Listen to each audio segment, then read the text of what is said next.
Good morning, everyone, and welcome.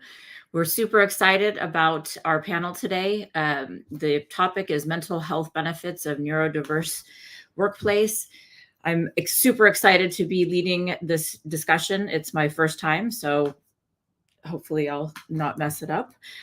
Super excited to start meeting our panelists and hearing all of the chats from our guests. Welcome to our guests. I think we have people joining from all over the world, so please put your comments, questions that you might have, and I will try and incorporate them as best I can during this event. So let's welcome our amazing panelists. Great. Good morning, everyone. Hi, David. Hi, Delete. Janet, welcome. It's an honor to be doing this with you today. Thank you very much for joining us. Good morning. Morning. Good morning. So I think I'd like to start with having everyone go around, introduce yourself, tell us where you're joining us from, and maybe really quickly what drew you to join this particular topic. Let's start with you, Delete, and we'll go counterclockwise. How about that?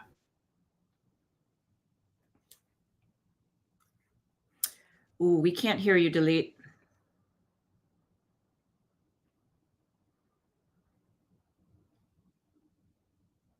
Still can't hear you. Janet, why don't you jump in? We'll give Delete a minute and see how things go there. Good morning, everyone. Can you hear me okay? Oh, wonderful. Good morning, everyone. My name is Janet Rico Urig, and I am calling in from Tucson, Arizona this morning. Excited to be with you. I currently serve as the Director of Human Resources at Pima Community College, and the reason I was so interested in the mental health benefits of a neurodiverse workplace was because not only do I gratefully work for an organization that has really invested in not only our local community, but making sure that we're a great workplace for our employees, as well as an accepting educational institution for our students. And so I really see the benefit come alive every day where I get to work. Great. Thank you, Janet. David. Good morning, everyone. I am coming to you from Boston, Massachusetts. So welcome to everybody. I work mainly with high achievers and busy professionals that just happen to have ADHD. I don't work with kids or teenagers. These people are typically in demanding positions, massive workload, entrepreneurs, and very smart, but the street smart is where they need some work. So I also work with burned out people who have really hit a brick wall for various reasons, and then sometimes the ADHD and the burnout collide together. So those are the types of people that I help out. I have a podcast, Overcoming Distractions, that reaches about 40 or 50,000 downloads a month. And that's where the bulk of the people that come to me for assistance. Great. Thank you, David, for joining us. Delete, how was your audio? Can you hear me now? We can. All right. All right. So hi, everyone. I'm Delete. I'm coming to you from Israel, the other side. And my passion is about diversity in general. So I find this topic very, very fascinating, and also the way we can incorporate those people, and make them part of the bigger organizations, and make the organization much better because of them. I think this is the idea behind it. I will tell a few sentences maybe about myself.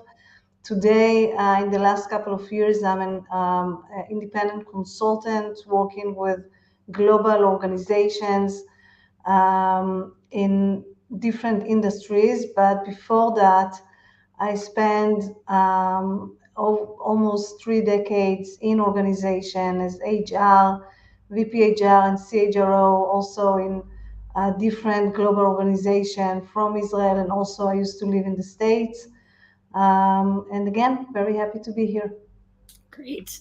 Thank you, Dalit. It's so great to have you here as well. I think we'll just jump in, if that's okay with everyone. But I think for me, I initially had signed up as a panelist, and then they asked me to moderate. So this is a topic that's near and dear to me, with an over 20 plus year career in HR and talent. This is obviously something that has become very critical for HR leaders, teams to narrow in on and zero in on the importance of a neurodivergent workplace. And yet at the same time, it's shocking to me how few companies are actually doing it. And I want to talk to all of you about why you think that is. What's the blocker, right? And tapping into this incredible group of individuals who can bring so much to organizations. I'm very curious what you all think about where we are today, where we need to be, and how you think is best for companies to start to adopt a talent strategy that includes neurodivergent individuals. Let's start. We'll go counterclockwise with Dalit. You want to take the first? Yeah, okay. All right. So I will start with where we are. I think we are not in a very good place as of today, meaning that we can do much, much more in organizations all over the world. I would say that organizations, not surprising, is staying in their comfort zone. And I think that we need to start with hiring those people to HR first, because people usually bring, people who are very similar to them.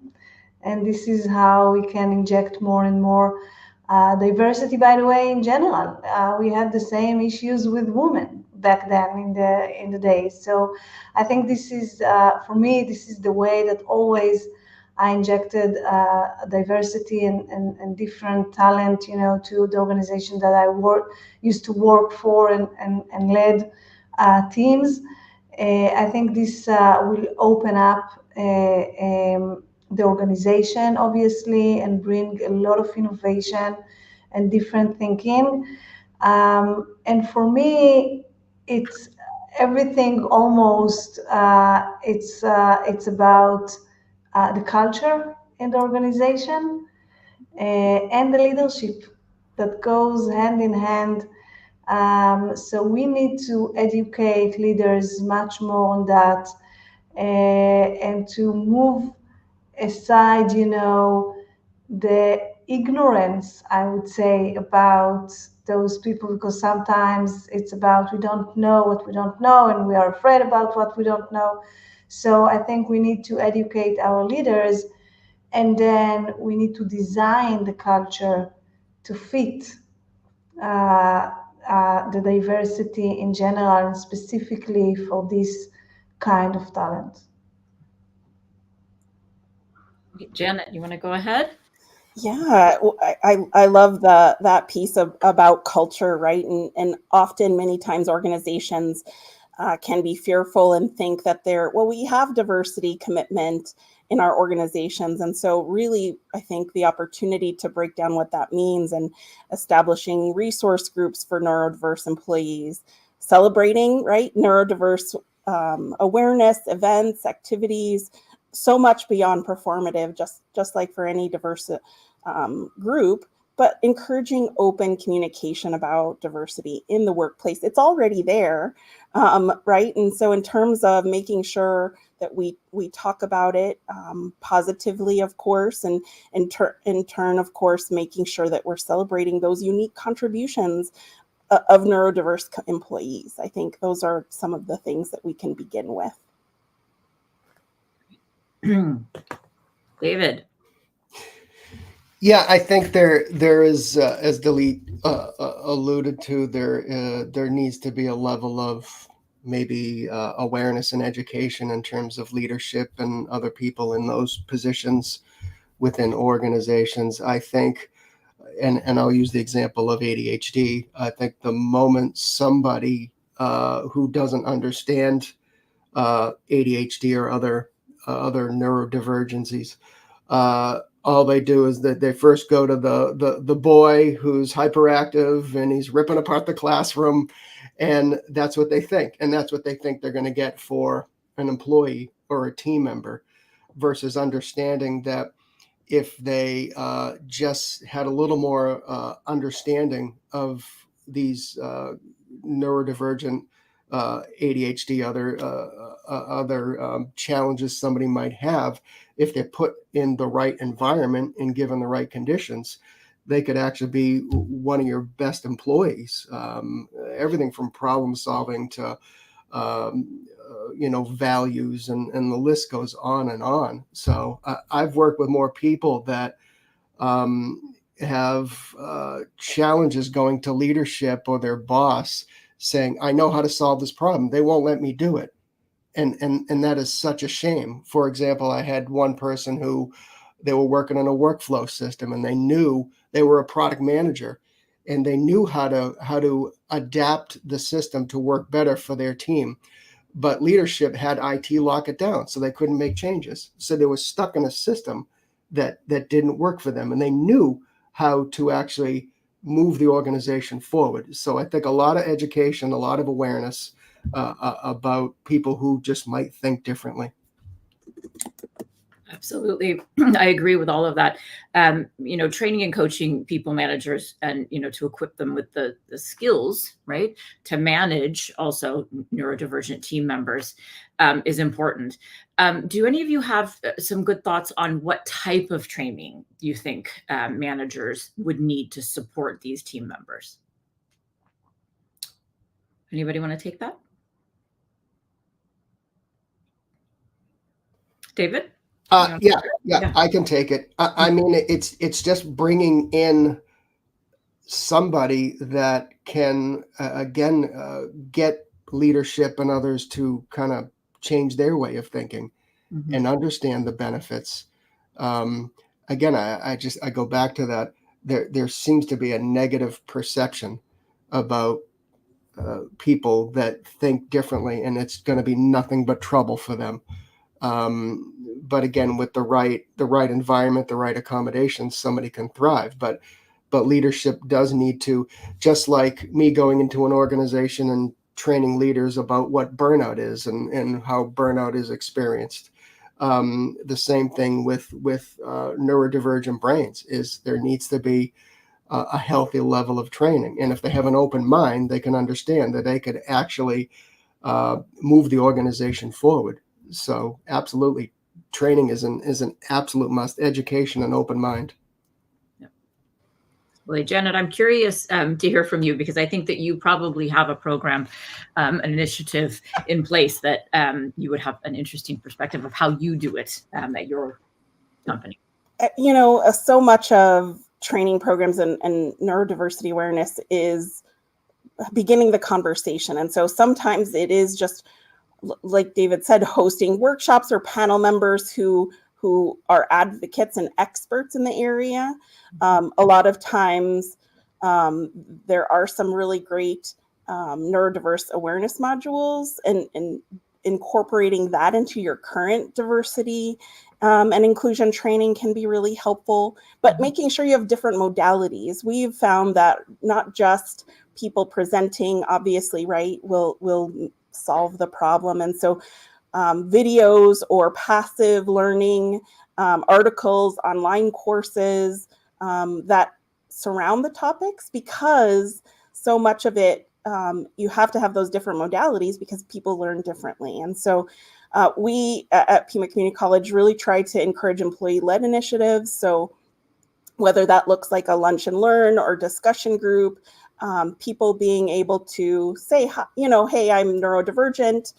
Here's how I think about things, and making sure, even along with personal pronouns, right? That introduction of making sure that you are fostering that culture of acceptance and inclusion. Now, for managers, I love what you said, Lisa. So many of the pieces of management is key, right, to the employee experience around thinking that if they are accepted in the workplace, because so it can show up in so many different ways, and a lot of time corrective action may be the manager's first go-to. And so really providing access to training materials and the discussion piece, like Dalit and David both said, around the awareness, facilitating the open communication.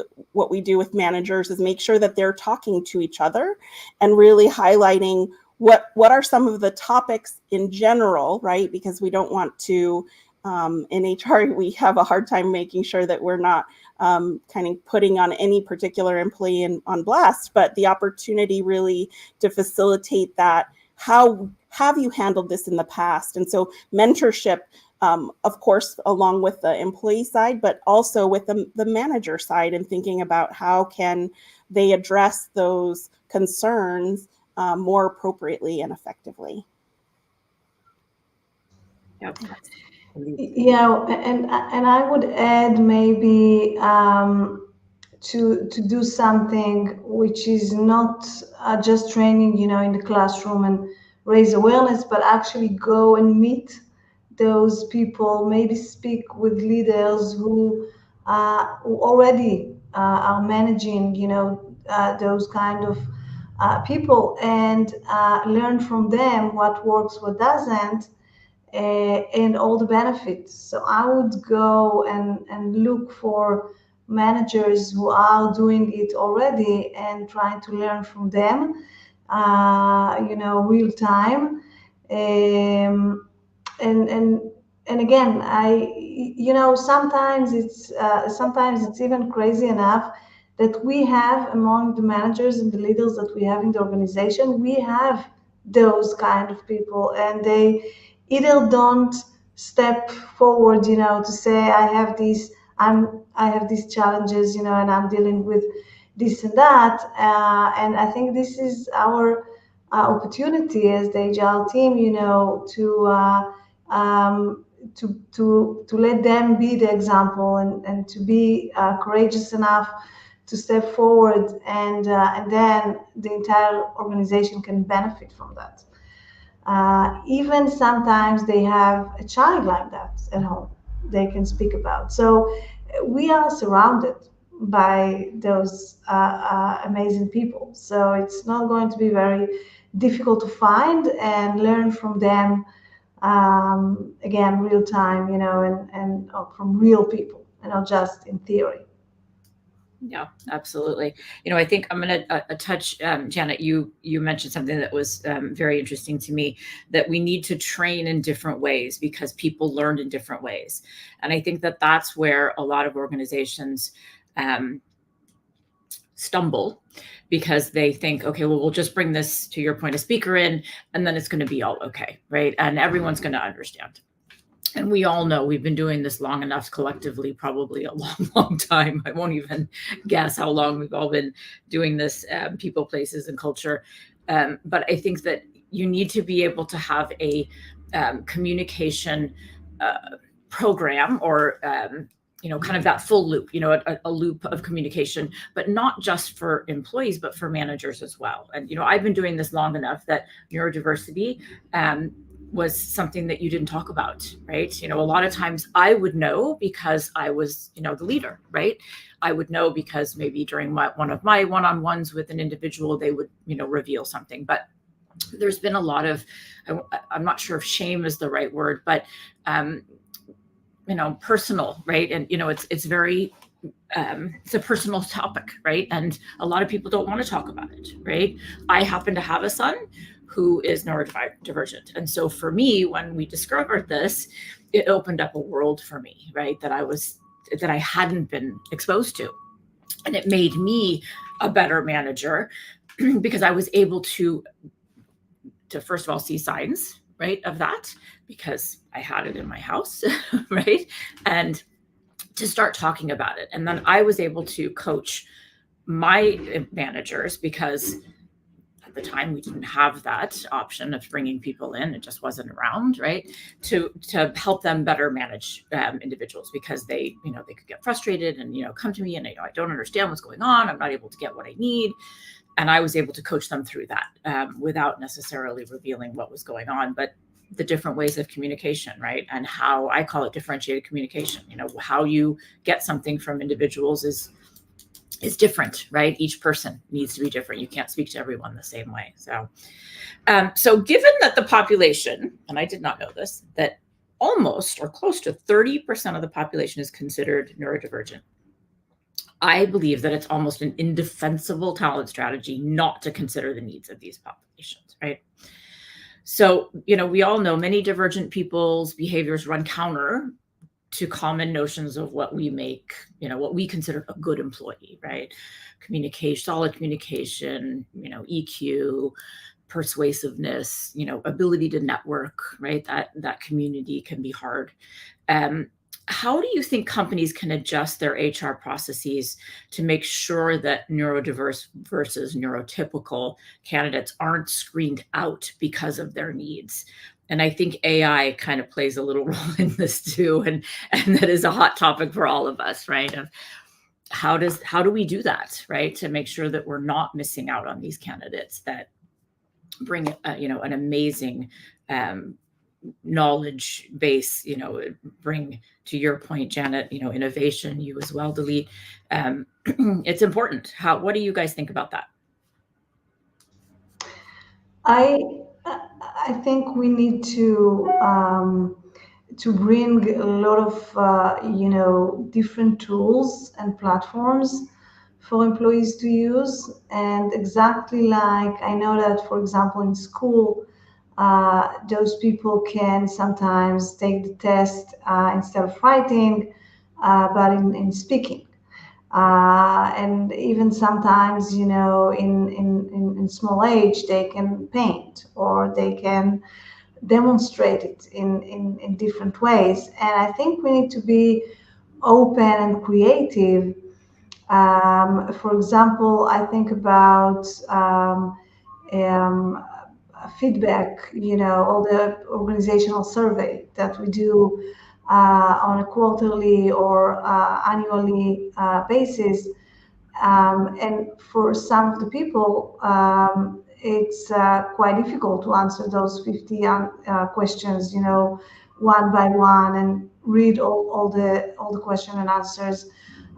So we can find different ways to collect the feedback from those people. We can maybe invite them to more roundtables rather than sit in front of the computer and fill in those different surveys. So we need to be very creative in HR, and I think as I said at the beginning, it starts with us. It starts with we need to employ those people in the HR departments, so we will understand them, we will respect them, and we listen to what make them comfortable in the organization, and then spread it.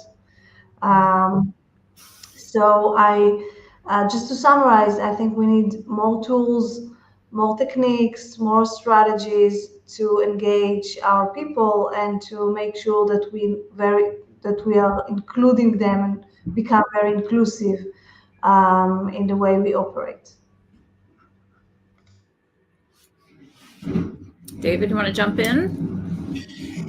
Yeah, in full disclosure, I've never spent a day working in human resources, so let's just make sure we understand that. I'm from the user side, so to speak. But I would say one of the most important things, and it's a challenge that many people I work with individually, is just feeling safe. And again, I'm far from a psychological safety expert as well, but one of the brick walls that many people I work with hit is going to somebody to even have a conversation about, it could be as simple as onboarding, like they weren't onboarded properly and instantly they're drowning in a new position because they don't have the resources, they don't have the tools, they don't have even the knowledge of maybe a specific industry that they may be in. And then I'll use again the ADHD brain, but something gets in the way of them having the confidence to actually ask for that. And then it starts to spiral out of control, and days and weeks and sometimes even months go by and they're kind of flying under the radar. So if I had one piece of advice to human resources professionals, leaderships, people in leadership organizations, is to really take seriously that safe space for everybody, whether they have ADHD or autism or dyslexia or what have you, to be able to have a meaningful conversation, whether they disclose or not, because you may not know it, but there's probably people in your organization that are silently drowning and very stressed out, and it doesn't get better. That being said, also offer the resources like maybe a coach or a mentor that can actually help them build their confidence to actually go in and talk to their manager or their boss and take the next step to make sure that they can get what they need to actually do a good job, because everybody's going to thrive. We talk about the mental health benefits of the entire workplace. You have people drowning. That's not conducive to that as well. So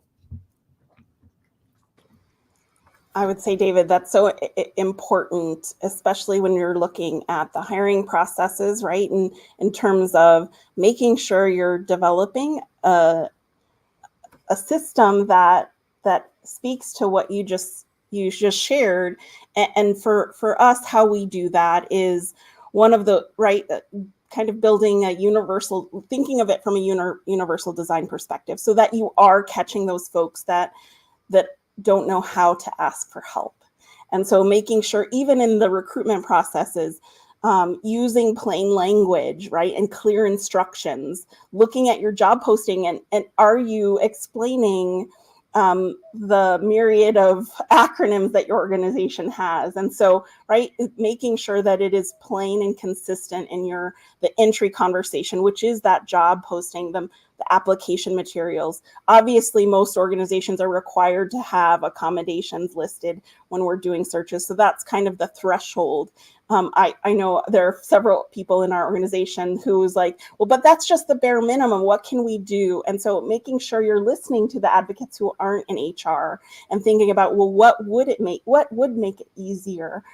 David's example of making sure that you talk with folks who are experiencing coaching those individuals through processes is really important. I also really think offering alternative application methods is right. We want to be consistent, of course. However, there could be some video submissions or skills assessments. So there are a wide variety of things that you can do in addition to kind of that paper. I know it's not paper anymore, but the electronic application piece. Yeah. And so providing, of course, interview accommodations. A lot of times what that looks like for folks is extended time, maybe an opportunity to see the questions beforehand. We do that pretty consistently to say, oh, you'll log in about 15 minutes early and here are the questions for them to spend time with before. So everyone gets the same amount of time with the questions prior. Quiet spaces for folks to decompress, because interviews can be really challenging for anyone, but especially our neurodiverse folks. And then, of course, I know we've talked about training already, but making sure you have your folks involved in the hiring processes, talk and be trained on their unconscious bias, and making sure that the inclusive practices you're trying to get and put in place, that they know why that they're being kind of invoked, and the opportunity to recognize the different talents. And so having those conversations prior to the interview processes is we've found to be really helpful. Of course, assistive technology can be really important, not just screen readers, but noise canceling headphones could be helpful, especially in a video kind of format.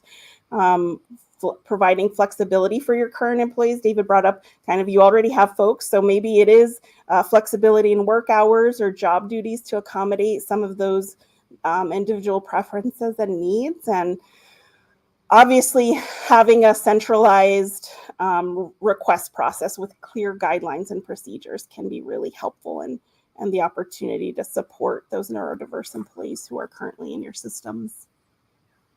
Great. I'm going to touch, Janet, on what you were talking about, and that interview training is critical.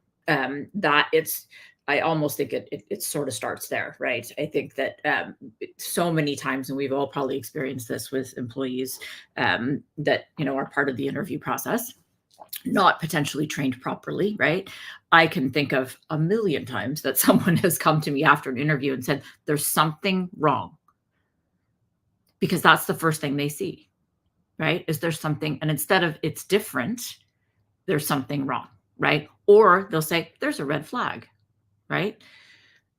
That's removing that stigma is super important. And I think the only way we do that is by making sure that interview training is done and continuously done. It's not a one and done, right? It's like, you can't just say, "Okay, you've been trained, it's great, we're done," right?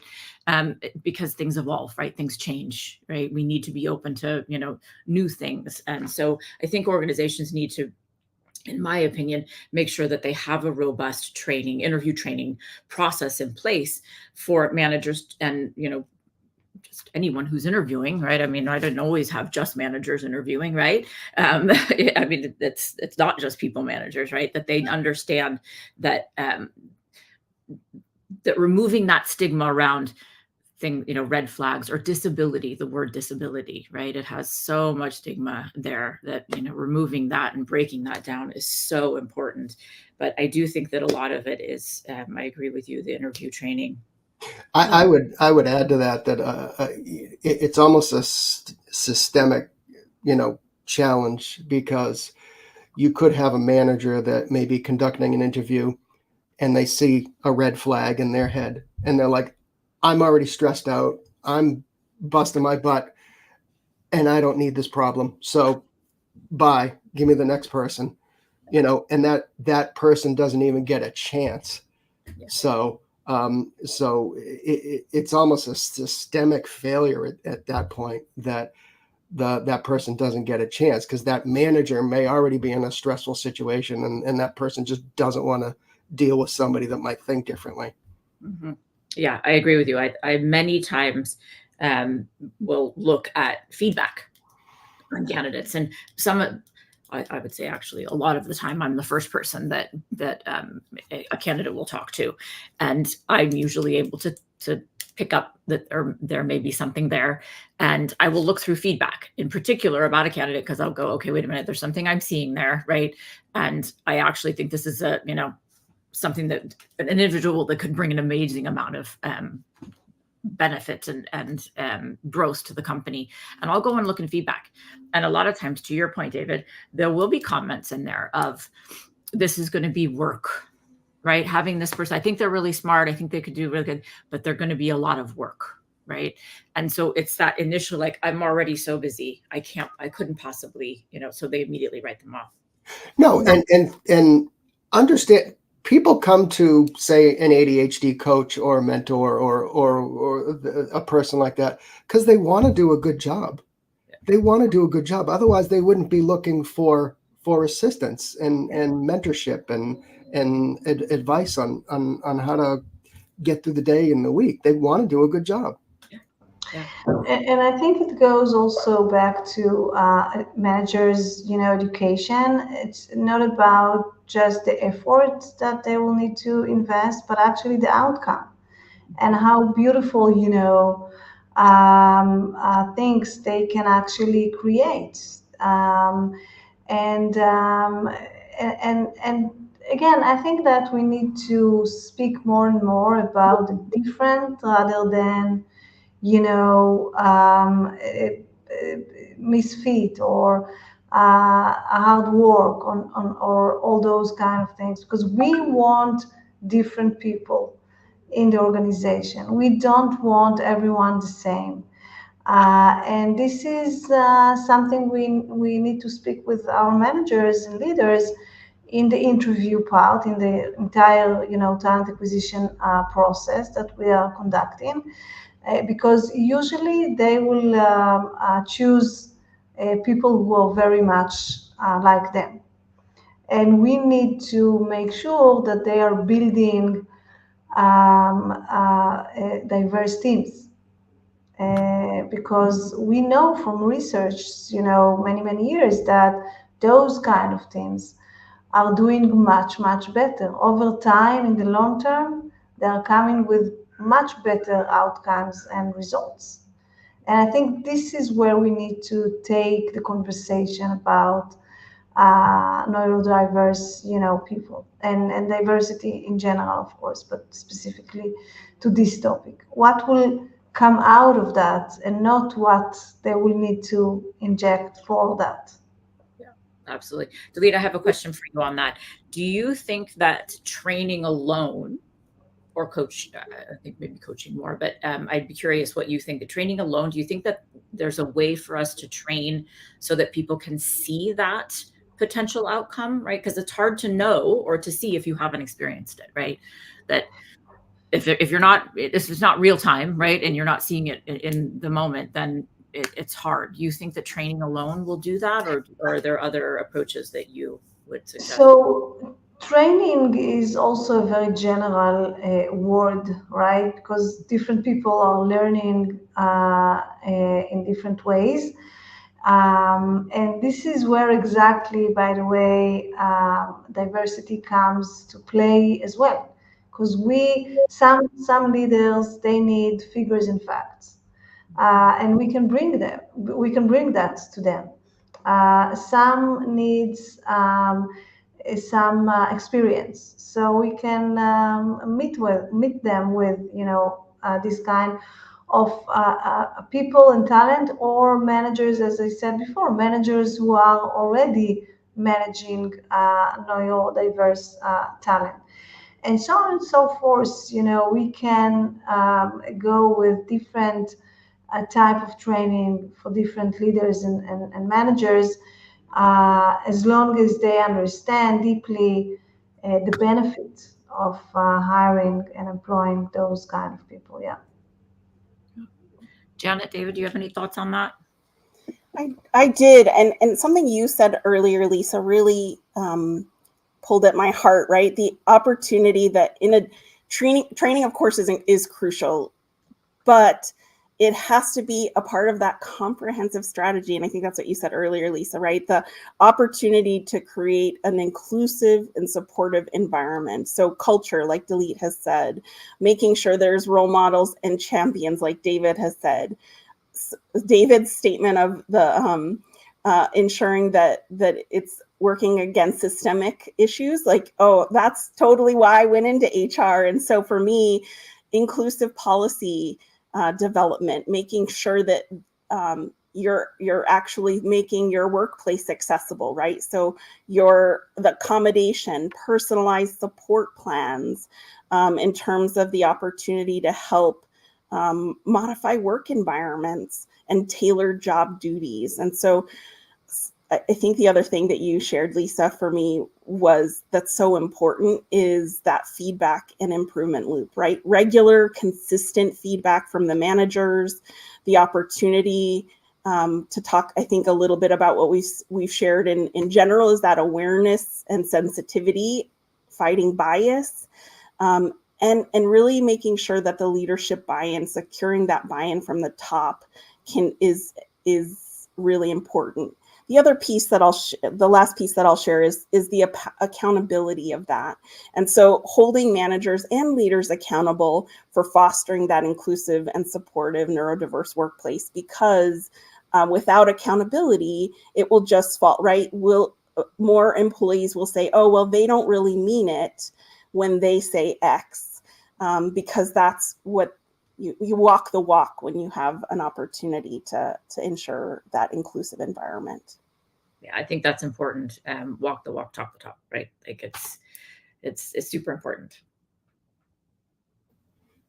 And I think, where training is one thing that we've touched on a couple times, but also, asking the right questions of leadership and management.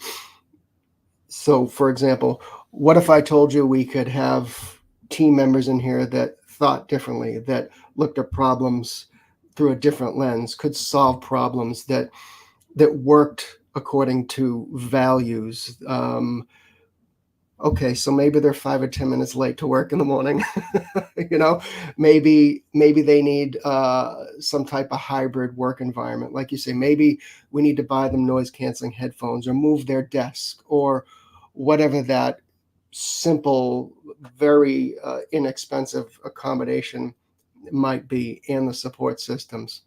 But I think we need to ask those questions because, again, what I said earlier is they see the problem, they don't see the solution. And if they could have a member of their team member that could really kick some butt and just think differently and solve problems and bring a different perspective, which is common with a neurodivergent brain, and then again, maybe put up with the late to the meeting for a couple minutes or what have you, those kind of traditional characteristics that those of us with ADHD bring in, I think is a very small price to pay for moving an organization and maybe an entire department forward.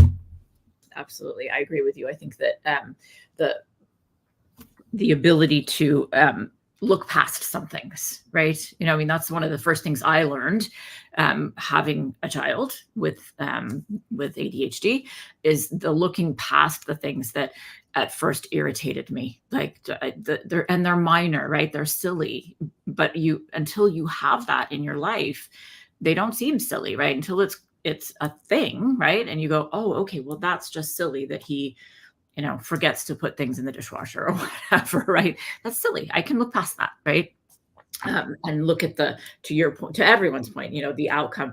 You know, it was interesting. I was doing some prep last night for this, and SAP, I think in 2020, started a program that addressed, you know, autism hiring. It was a autism hiring program, and they reported that the retention rate of the employees that they brought through this program, more than 90% retention rate, which I thought was staggering. And then from an outcome, they were seeing more than 140% of productivity from these individuals over the neurotypical. Right. And if they're in the right environment and they're allowed to thrive and contribute, exactly. They will stay. Yeah. Yeah. Bottom line. And if they're given the supports. Right. Yeah. How do you, that's an interesting point, David, and brings me to my next question. How do you think, what approaches would you say that are, because I personally think that, you know, a career path is as important to someone with, you know, this neurodivergent than, you know, than as anybody else. What approaches do you think, first of all, do you think that that's important? And how would you approach that and make sure that that's part of their plan, right? That I think that, you know, that inclusivity, right? To everyone is on that path, right? Or everyone's on that ladder. I'll go back to the word systemic, and I think it also takes a little bit of different thinking in management styles. Again, it boggles my mind how many people I work with who say, I'm double booked and triple booked on meetings, and then I decline the meeting, and then they invite me again. And this just goes on and on and on. And I've had people who sit in meetings all day and then work all night. I've had one person who actually missed a vacation because of the workload, because they didn't understand how this person or other people worked. And I think it's really taken a hard look at how you manage people as well. I mean, that's whether you're neurodivergent or not. I mean, that's just basic common sense. You're, you know, because now you're entering the burnout phase, which people who are neurodivergent, especially ADHD, can get there a lot quicker than, you know, so-called, you know, non-neurodivergent people, because of the habits we bring, the time and energy management, the people pleasing, the inability to say no, all those things. So I think it's important to really take a hard look at how you're managing different types of people and giving them the room to be able to actually do their job effectively. Janet, Elite, do you have anything to add there?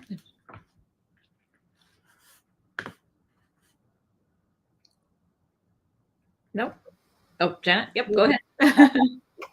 I think the piece that I would add in terms of that one-on-one conversations that managers can have, and ensuring that not only do they have the tools, but they have the opportunity to implement some of those things, right?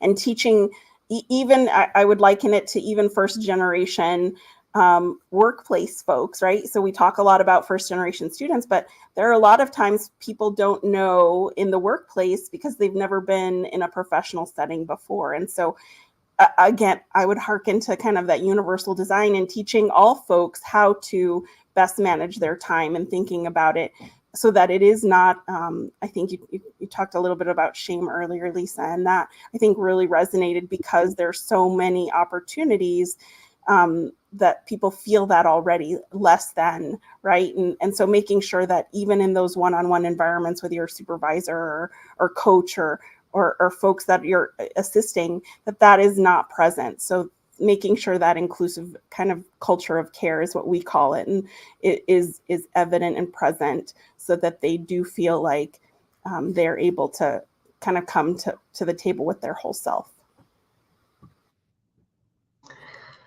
What comes to my mind is, the opportunity for managers to actually develop themselves by managing, different kind of people and not doing day in, day out all the time things which are the same. So I think it can be a win-win because the managers need to move out from their comfort zone and therefore, learn new techniques and new ways of managing. So I really see all the benefits of, again, inviting this diversity into organization.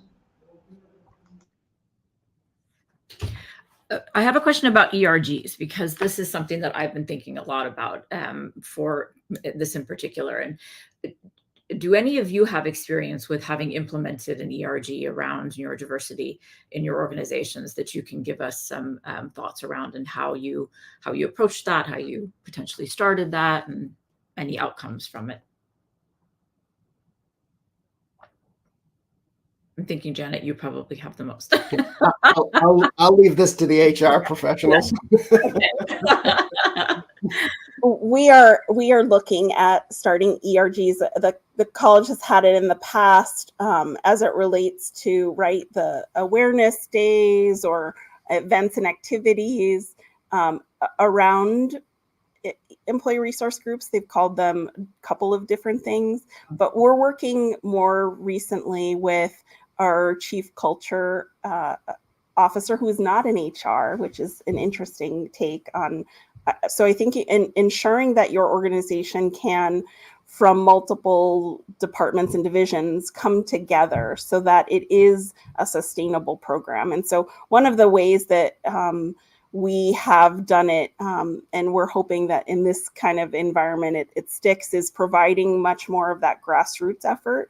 So it was leadership down prior, and people were kind of afraid to join, or joined for a little bit of time, and then with, of course, cycles and in academic settings that can be more taxing. And I think, to David's point, right, the inability to say no is real. And so making sure that you're providing resources, which sometimes means budget, resources, but also the support. And so a lot of times what we'll do with our faculty, which is separate from our professional staff, but is allow some release time for those pieces of components so that they can step away from their day-to-day job to then utilize some instances of organizational development, is what we like to say. And so making sure that you're providing those process and procedures in addition to that, and support and budget.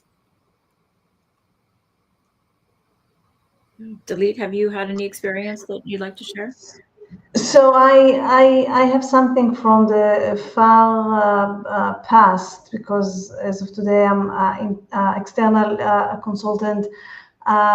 We at one of the companies, global companies that I used to work for, we decided to hire people with autism, which we found out that they are very good in doing repetitive assignments. And they are doing it much better than anyone else, much quickly, in a very accurate way.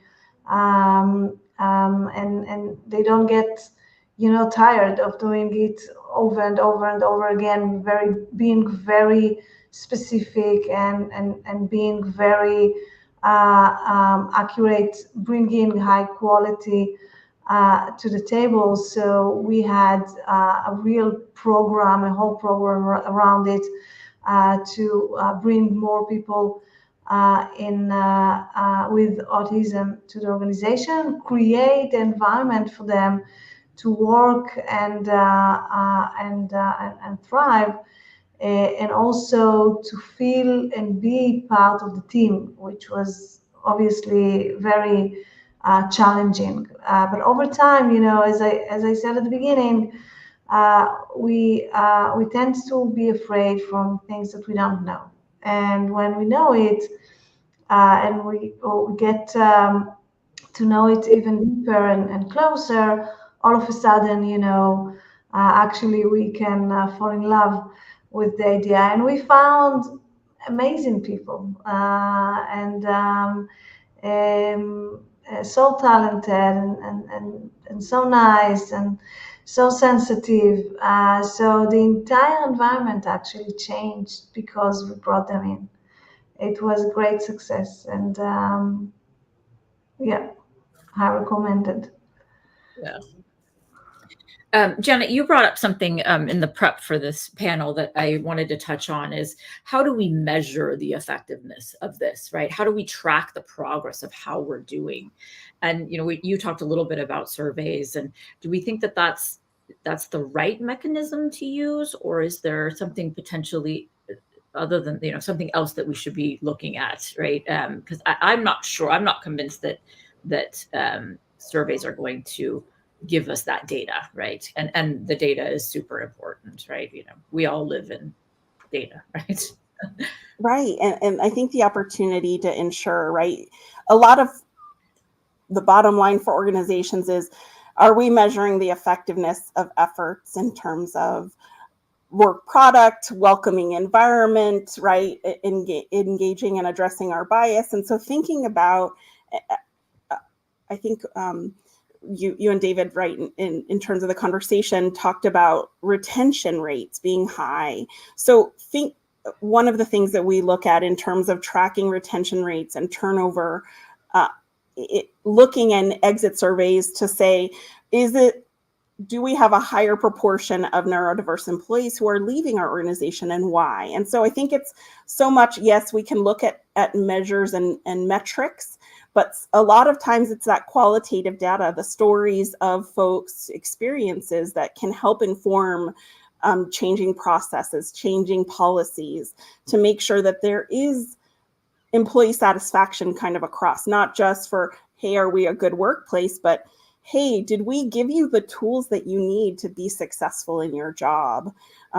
I think that's really particularly important among neurodiverse individuals, because collecting feedback both verbally, maybe it is surveys or individual questionnaires, right? Just, I think the point of people learn differently, people also provide feedback differently. And so making sure we're able to monitor all kinds of feedback loops so that we can look at satisfaction, look at engagement score, because that feedback, it is so important to help with the skills that they need so that they're not drowning now, or that they don't leave because they weren't provided that information. Some items in terms of setting specific goals for inclusion efforts, like an ERG, and marking and measuring that success and progress over time can be really helpful. And so making sure that I think we begin with let's talk about it. What are some important factors that we should measure or can measure? Because we inspect what we expect. And so if we're not doing it in an appropriate or way that it engages folks who are neurodiverse to say, here's how we'd like to see surveys happen. Here's how we'd like to see you collect this feedback. Because then that can help with our other, the entire population of the workplace. And I think to your point, I'm just going to jump into it. To your point, I think that's where ERGs step in, right? That's where a lot of, I think, the feedback and that loop, right, is going to help us make sure that we're measuring appropriately, right, or that we're getting good data, right? Just quickly to add, I completely agree with Janet, and to add to the retention rate, the turnover, I would also measure maybe how many people we manage to promote, to promote and progress within the organization. So later on, they develop their career within the company, both professional or managerial. I think this can also be a good measurement for us. Yeah. Excellent. David, do you have any thoughts on measuring that from your perspective? I'm not a data guy. I'm the guy that actually has to pull out the calculator to figure out the tip when we go out to a restaurant. So that's unless it's an even $100, then I can figure it out. So. I do want to mention that I think it's important. We could spend a whole nother hour on this, but I think Delete had talked about belonging. And I think that is, again, we could spend an enormous amount of time on that. I think that is a mission critical piece. I go all the way back to the kid sitting there in the lunchroom, eating lunch by him or herself. Okay. The bad report cards, possibly for some people. We're different. Maybe we had trouble making friends, and so on and so on. Everybody thinks that many of these, neurodivergent, whether it's ADHD or what have you, it's a kid thing. No, we grow up as adults carrying, and again, I'm far from a therapist, but we carry some of those same things into adulthood and into the workplace. And I think if there's an underlying theme here, it would be mission critical, is you've got to make sure that everybody feels a sense of belonging in the workplace. And again, that goes back to that word systemic. It's part of a culture. Yeah, absolutely. And I think that, we touched on it a little bit, but I think onboarding is a robust onboarding program that can help a lot, right? And that includes that, right? And so I think that, as we all know, we in HR, we need to pivot quickly as things come up. And that's, I think that we could do a better job there, right? And making sure that we pivot quickly when something comes up, right? That, oh no, we need to change things because we need this data, right? And we need to be sure that we're inclusive, right? And belong in. And to your point, David, belonging in this could be a whole nother conversation, and we could go in a deep dive there for sure. Also, I had put down that, wanted to talk about how do we see AI potentially hindering our ability, right, to actually do this, right? That I think that's a whole nother subject that we won't touch on today, but we have a couple minutes here, and I wanted to just throw out a question for everyone. I thank you all so much. It was, this is a topic that's near and dear to me for obvious reasons, very personal. So thank you all for sharing with me. I learned a tremendous amount. I hope our guests did as well. Thank you everyone for your amazing questions. I tried to incorporate as many as I could. Please keep commenting because I will be reading. But I'm going to go around, and if you could all just share one practical step that HR teams can take to begin incorporating more neurodiversity into their company to foster, belonging and an inclusive and diverse workplace. Delete, you want to start? Yeah, I think I would like to encourage, people to think inclusion and be inclusive whenever and wherever you can. Great. Janet? For me, it's creating a psychologically safe work environment. And I think the opportunity then to help others feel comfortable and confident in sharing and in asking for help and ensuring that they can shine and celebrating that as well. So thanks. David? Keep an open mind. I don't think, again, not an HR professional, but a bad first interview is indicative of how an employee might operate in 6 months and longer. So, Yeah, I agree with you, David. We have one chance to attract a talent to, and it's in the interview process, right? It's that first interview, yeah. right? We can, yeah, absolutely. Terrific. Well, thank you everyone so much. Thank you for having me Hacking HR. I hope I did okay my first time. Absolutely amazing conversation. And I thank you all very much. And have a great day. Have a great evening from wherever you are. Thank you, everyone. Thank you. Bye. Bye.